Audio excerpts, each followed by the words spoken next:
जान गई ये हो जान, जान गई जान। सुने क्या आप लोग ये गाना सुने?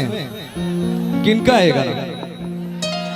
खेसारी भैया मेरे बहुत ही फेवरेट है और मेरे आदरणीय मेरे बड़े भाई हैं। जान गई ये हो जान, जान गई जान, जान गई ये हो जान, जान गई जान।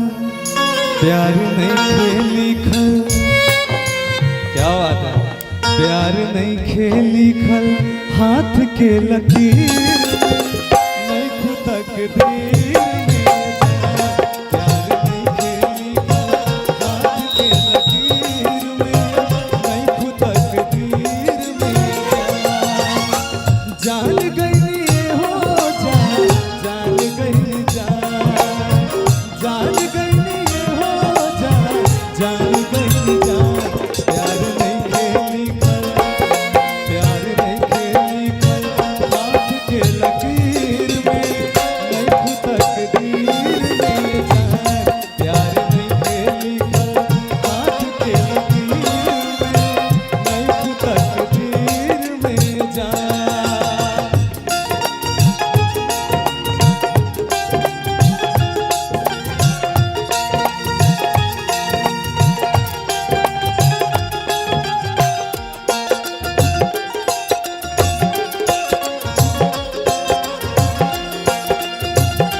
अभी लास्ट और पूछते हैं, दिल टूटा है क्या आप लोगों का? टूटा है सच में क्या?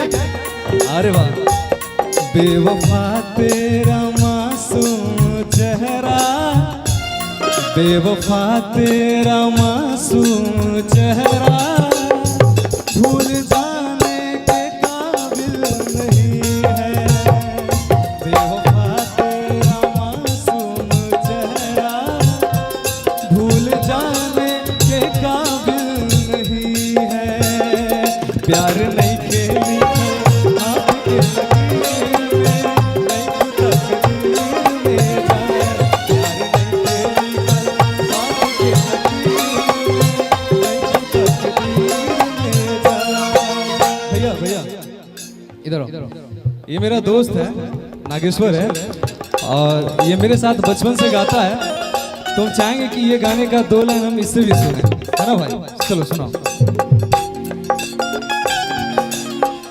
जा जई बूता जा ऐ सनम,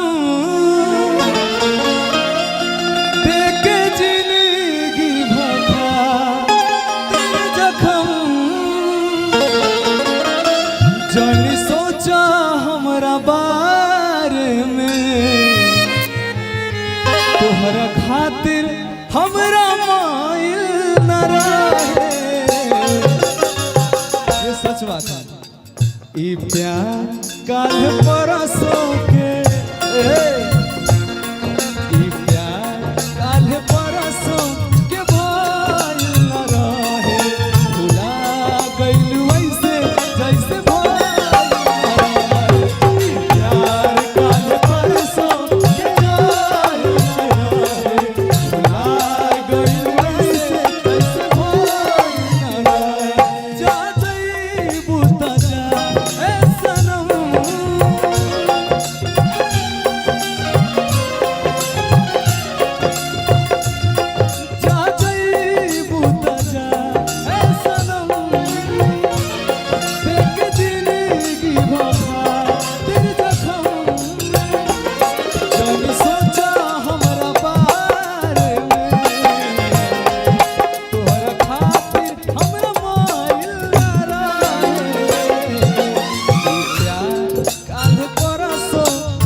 कैली जान प्यार